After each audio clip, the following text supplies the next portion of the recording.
ഇനി ചില മാധ്യമ നിരീക്ഷണങ്ങൾ ശ്രദ്ധിക്കൂ. കണ്ണൂരിൽ കോട്ടകെട്ടി മറ്റു ജനാധിപത്യ ശക്തികളെ വേരൂന്നാൻ അനുവദിക്കാതെ CPM എന്താണ് നേടുന്നത്? കൊലപാതക രാഷ്ട്രീയം കൊണ്ട് കണ്ണൂരിൽ പ്രത്യേകിച്ച് ഒരു രാഷ്ട്രീയ നേട്ടവും ഉണ്ടാക്കിയിട്ടില്ല. എന്നിട്ടും കൊലപാതക രാഷ്ട്രീയം കണ്ണൂരിൽ അനുസ്യൂതം തുടരുന്നു. എന്തുകൊണ്ടായിരിക്കാം? കാരണം വളരെ ലളിതമാണ്. കൊലപാതകങ്ങളെ പ്രോത്സാഹിപ്പിക്കാൻ എളുപ്പമാണ്. സ്വന്തം വീട്ടിൽ അമ്മയോടോ അനുജനോടോ അച്ഛനോടോ പോയി കൊല്ലാനും ചാവാനും പറയാൻ ഈ നേതാക്കൾ തയ്യാറാകുമോ? രക്തസാക്ഷിക്കും ബലിദാനിക്കും വേണ്ടി ഫണ്ട് പിരിച്ചും രക്തസാക്ഷിക്കും ബലിദാനിക്കും സ്മാരകങ്ങൾ ഉയർത്തിയും രക്തസാക്ഷി ബലിദാനി ദിനമാചരിച്ചും രക്തസാക്ഷികളെപ്പറ്റിയും ബലിദാനികളെപ്പറ്റിയും ഓർമ്മിപ്പിച്ചുകൊണ്ടും നേതാക്കൾ അണികളെ ജാഗരൂകരാക്കുന്നുമുണ്ട്. ഇവർ ആരൊക്കെയാണ് എന്നും പ്രേക്ഷകർ അറിയണം. ഓട്ടോറിക്ഷ ഡ്രൈവർ, ലോറി ക്ലീനർ, കൂലിപ്പണിക്കാരൻ, ചുമട്ടുതൊഴിലാളി, ടാക്സി ഡ്രൈവർ, ഇങ്ങനെ അധ്വാനിച്ച് അന്നന്നത്തെ അപ്പം കണ്ടെത്തുന്നവർ, നിർധനർ, കുടുംബഭാരം ചുമലിലുള്ളവർ. ഒരു പാർട്ടിയുടെയും അനിഷേധ്യരായ നേതാക്കന്മാരായിരുന്നില്ല ഇവരൊന്നും. ഒരു പാർട്ടിയുടെയും നയമുണ്ടാക്കലിൽ ഇവർക്ക് പങ്കുമുണ്ടായിരുന്നില്ല. നേതാക്കന്മാരെ പോലെ രാഷ്ട്രീയം ഇവരുടെ ഉപജീവന മാർഗവും ആയിരുന്നില്ല. ഒന്നോ രണ്ടോ പേർ മാത്രമാണ് പാർട്ടിയുടെ പ്രാദേശിക ഘടകങ്ങളുടെ താഴെത്തട്ടിലുള്ള ചെറിയ ഭാരവാഹികൾ.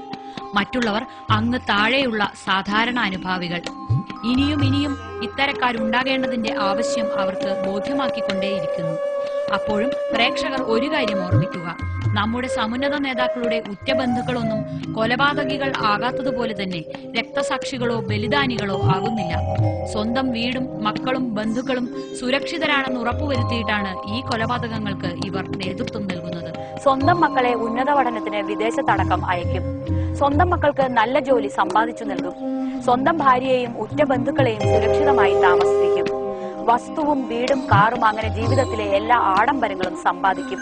എന്നിട്ട് താഴെത്തട്ടിലുള്ള ദരിദ്ര നാരായണന്മാരായ പാർട്ടി അനുഭാവികളായ ഓട്ടോക്കാരോടും ചുമട്ടുതൊഴിലാളികളോടും കൂലിക്കാരോടും പോയി കൊല്ലാനും ചാവാനും ആഹ്വാനം ചെയ്യും. അതുകൊണ്ടാണ് പല നേതാക്കളെയും കാണുമ്പോൾ നാം ചുടലമാടന്മാരെ ഓർമ്മിച്ചു പോകുന്നത്. പ്രമുഖരായ നേതാക്കളും സാംസ്കാരിക പ്രവർത്തകരും കണ്ണൂരുമായി ഒരു ബന്ധവുമില്ലാത്ത സാധാരണക്കാരും കൊല നിർത്തണം എന്ന് പലകുറി ആവശ്യപ്പെട്ടു കഴിഞ്ഞു. എന്നിട്ടും ഇതുവരെ കേൾക്കാത്ത ഒരു ശബ്ദമുണ്ട്. ഇതുവരെ സമാധാന ശ്രമത്തിൽ കാണാത്ത ഒരു മുഖമുണ്ട്. ഈ ചോരക്കളി നിർത്തൂ എന്ന് ഉറപ്പിച്ചു പറയാത്ത ഒരു നാവുണ്ട്. CPM സംസ്ഥാന സെക്രട്ടറി പിണറായി വിജയൻ.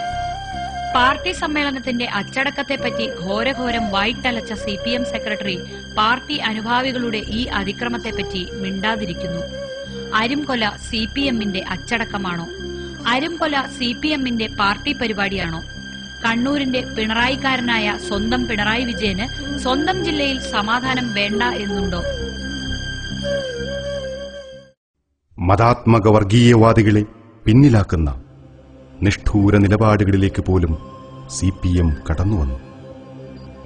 പറയുന്നത് കേൾക്കാൻ മാത്രം വിധിക്കപ്പെട്ട കണ്ണൂരിലെ കുപ്രസിദ്ധമായ പാർട്ടി ഗ്രാമങ്ങൾ ഇങ്ങനെ രൂപപ്പെട്ടതാണ്. ഇവിടെ ഭൂരിപക്ഷ ന്യൂനപക്ഷ വ്യത്യാസങ്ങളില്ല. എല്ലാം പാർട്ടിമയം, പാർട്ടി നയം. ന്യൂനപക്ഷ സംരക്ഷണത്തിന്റെ വായ്ത്താരികൾ ആവർത്തിച്ചുരുവിട്ടുകൊണ്ടിരിക്കുന്ന CPMന്റെ ഫാസിസ്റ്റ് മുഖം മറയില്ലാതെ പ്രത്യക്ഷപ്പെടുകയാണ് ഈ പാർട്ടി ഗ്രാമങ്ങളിൽ. ചെറുത്തുനിൽപ്പിന് ശേഷിയില്ലാത്തതിനാൽ CPMന്റെ മുഷ്കിന് മുമ്പിൽ സ്വാതന്ത്ര്യം പോലും നിഷേധിക്കപ്പെട്ട് പാർട്ടി ഗ്രാമങ്ങളിൽ നിസ്സഹായരായി കഴിയുന്നവർ ധാരാളം. ഇതാ പച്ചയായ ചില കാഴ്ചകൾ. ഇത് ഗുജറാത്തല്ല. കണ്ണൂർ കാടാച്ചിറയിലെ ആടൂർ എന്ന കുപ്രസിദ്ധമായ പാർട്ടി ഗ്രാമം. പതിറ്റാണ്ടുകൾക്ക് മുമ്പ് ഖബർസ്ഥാനു വേണ്ടി വഖഫ് ചെയ്യപ്പെട്ട, കൃത്യമായി അതിർത്തി കെട്ടി വേർതിരിച്ചു വെച്ച ഈ ഖബർസ്ഥാൻ ശ്രദ്ധിക്കൂ. ഇവിടെ ഇപ്പോൾ CPM മയ്യത്ത് മറവ് ചെയ്യാൻ അനുവദിക്കുന്നില്ല. ഏതു നിമിഷവും ആക്രമിക്കപ്പെടുമെന്ന കരുതലോടുകൂടിയാണ് ഈ അന്വേഷണ സംഘം അങ്ങോട്ട് കടന്നു ചെന്നത്. 40കളിൽ പകർച്ചവ്യാധി ഉണ്ടായ കാലത്ത് ഒന്നിലേറെ മരണം നടന്നപ്പോൾ ദൂര സ്ഥലത്ത് കൊണ്ടുപോകാൻ കഴിയാതെ കൊണ്ടാണ് ഇത് ആദ്യം ഒരാൾ വാക്കാൽ വഖഫ് ചെയ്ത സ്ഥലം. ഇപ്പോൾ അവരെ പുതിയ ശ്മശാനം ഉണ്ടാക്കുന്നതെന്നാണ് അവർ കൊടുത്ത കംപ്ലൈൻറ്റ്.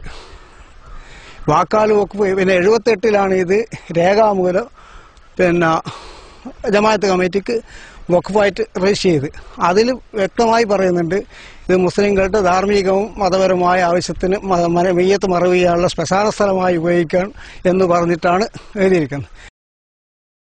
പർദ്ദയണിഞ്ഞ മുസ്ലിം സ്ത്രീയുടെ ചിത്രം പോസ്റ്ററുകളിൽ ഉൾപ്പെടുത്തിയും അത്തരം സ്ത്രീകളെ പ്രകടനത്തിൽ പ്രദർശിപ്പിച്ചും CPM കാണിക്കുന്ന കപട മുസ്ലിം പ്രേമം കൗതുകത്തോടെ നമ്മൾ കണ്ടതാണ്.